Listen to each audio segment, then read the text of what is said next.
Welcome to the installation and maintenance guide for the Small Holdings Drip System, a revolutionary offering from the global leader in smart irrigation solutions, NetAFM, that has been tailor-made for the irrigation requirements of small and marginal holdings. Components.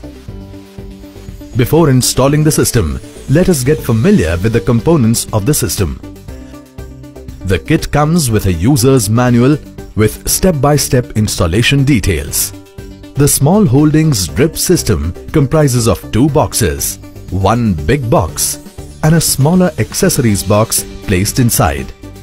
Along with the boxes, coils of dripper lines are provided, which are measured according to the capacity of the system. The bigger box contains a coil of blank lateral measuring 40 meters. Inside the bigger box is an accessories box that contains the following parts: one tank outlet, one PP ball valve, one screen filter, one female reducer, one PP elbow compression into thread, one PP elbow compression into compression, 40 female connectors, 40 male connectors, 30 nipples, 40 dripper line end caps, 40 dummy plugs, 1 lateral end cap, 1 mini punch, and 2 rolls of Teflon tape.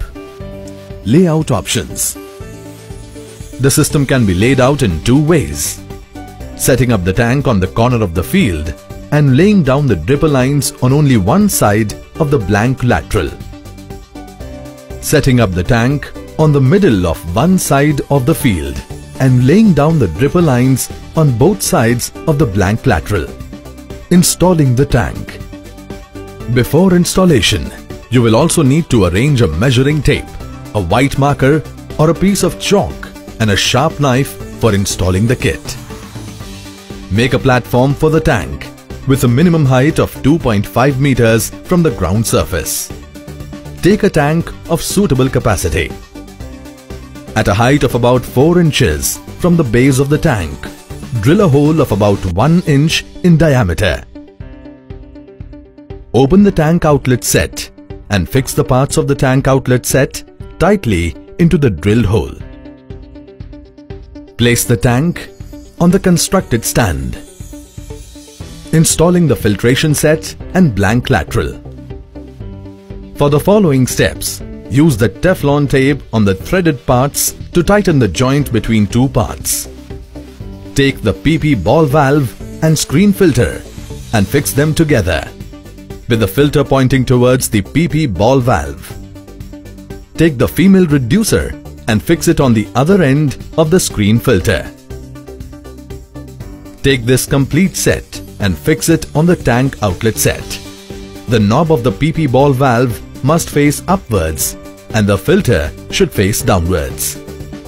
Take the PP elbow compression into thread and fix the threaded part into the female reducer. Measure the distance of the surface of the ground to the center of the PP elbow and cut a portion of the blank lateral. While still attached to the female reducer, open the PP elbow to find 3 separate parts: the elbow, the white gasket and the compression head. Insert the cut portion of the blank lateral into the compression head and place the white gasket over the blank lateral.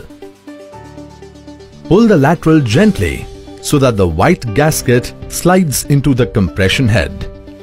Fix the compression head onto the PP elbow tightly.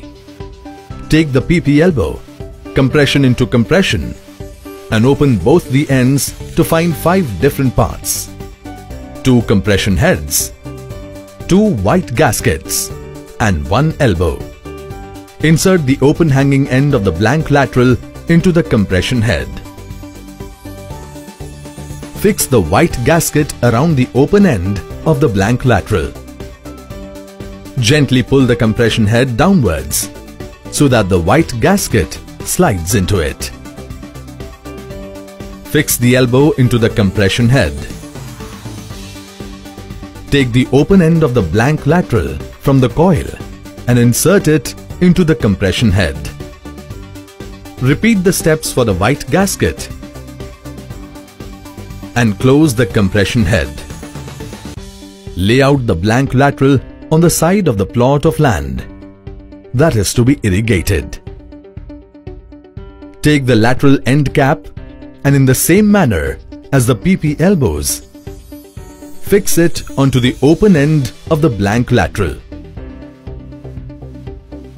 Installing the dripper lines. Measure and mark out points on the blank lateral at 1 meter spacing. The points must be marked on the side of the lateral only. To punch a hole on the lateral, hold the mini punch in your hand and place the metal portion on the blank lateral. While applying pressure, press the mini punch into the blank lateral till you feel that a hole is punched. Pull out the mini punch and push out the punched out piece by moving the trigger forward. Take the female connector and insert it into the hole punched into the blank lateral. Keep pressing the female connector into the hole till you hear a click sound. Take the male connector and firmly insert its short end into the female connector. Insert the other female and male connectors in the same way into all the punched holes. Open the dripper line coil supplied with the kit by removing the protective plastic wrapping around it. Take the open end of the dripper line and cut off a small portion to have a sharp opening. Insert the open end over the barbed end of the male connector. Now roll open the dripper line coil along the length of the plot of land. Take care that the dripper must be facing upwards and not the surface of the ground. When the end of the field is reached, cut the dripper line from the coil. Take the dripper line end cap and seal the ends as shown. Install the dripper lines onto the other male connectors along the length of the field. Operating the small holdings drip system. Water can be filled in the tank via a pipe or with buckets of water, whichever is convenient. A suitable foot-operated treadle pump or a low power requiring pump can also be purchased for this. To start the flow of water, just turn the knob of the PP ball valve on. Drops of water will start trickling through the apertures made in the dripper lines.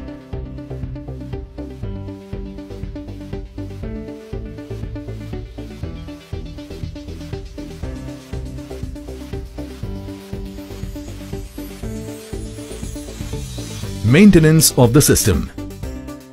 Maintenance of the system requires periodical cleaning of the water tank, filter and removal of salt deposition from the dripper lines. Cleaning the filter. For the filter, cleaning should be done on a daily basis. Open the filter cover and remove the nylon mesh. Wash the debris and dirt under running water. Ensure that all the dirt and debris is washed off. Place the nylon mesh back into the filter. Close the filter by putting back the filter cover. Cleaning of the tank. Cleaning of the tank must be done once a month. Close the PP ball valve. Disconnect the screen filter from the tank. Clean the insides and replace the tank on the stand and fix the filtration unit back in its place. Cleaning and maintenance of the dripper lines. The dripper lines should be subjected to acid treatment at the end of crop season to remove accumulated salts and organic debris. For this, the acid should be diluted with water in the ratio of 1:1000. This means that if your tank has a capacity of 500 liters, then 500 ml of concentrated acid should be diluted in 500 liters of water. Clean the tank and the filter properly before making the acid-water solution. Fill the tank with water and pour the required volume of acid into it. Stir the solution with a plastic pipe only and not a metallic pipe, and certainly not with bare hands. Turn the system on to let the acid-water solution flow through the dripper lines. Care must be taken that always acid should be added to water and not water to acid, as this may generate heat that can cause damage to the system. At the end of each month, turn on the system and open the end caps of the dripper lines one by one, and clean water should be allowed to flow through them to flush out any debris. The end cap of the blank lateral should also be opened and clean water should be allowed to flow out of it. This should be done at an interval of 15 days. Removing the dripper lines. When the plot of land is to be prepared for the next crop, the dripper lines need to be removed from the plot. Pull the male connector away from the female connector and plug the female connector with a dummy plug. Roll the dripper lines and place them on a mount few meters from the ground to prevent settling of mud and also minimize the attack of rodents. Do not place the dripper lines on the ground or leave them lying on the field. When the field has been prepared for the next crop, remove the dummy plugs from the female connectors and replace the dripper lines in their earlier positions by fixing the male connectors into the female connectors. Place the dummy plugs in a secure place, away from the reach of children. Repairing a damaged dripper line. When on the field, the dripper lines are susceptible to mechanical or physical damage. In such cases, cut off the damaged portion. Join two cut ends with the nipple, making sure that the dripper is not near the nipple ends. If the damaged portion is too long, cut off the damaged part and then cut off the same length of dripper line from the coil to replace the damaged portion. In case a hole is punched at a wrong position on the blank lateral, it should be plugged with a dummy plug. For this, insert a female connector into the hole and then insert the dummy plug into the female connector. Points to note. For the system to operate properly, it is advised that the following points should be carefully noted. The minimum height of the platform for placing the tank should be 2.5 meters from the surface of the ground. The maximum distance between dripper lines should be 1 meter. The permissible length of dripper lines laid on the field is 40 meters. The selection of the size of the water tank should be done after properly understanding the water requirement of the crop on a daily or per irrigation cycle basis, specific to the crop and the soil. We hope that this installation, operation and maintenance movie has enabled you to properly set up the kit and deliver the value that is associated with the legacy of Netafim. With Netafim's assured quality, the Small Holdings Drip System offers you sustainable productivity and prosperity for years to come. 50 years of shaping the future. Netafim.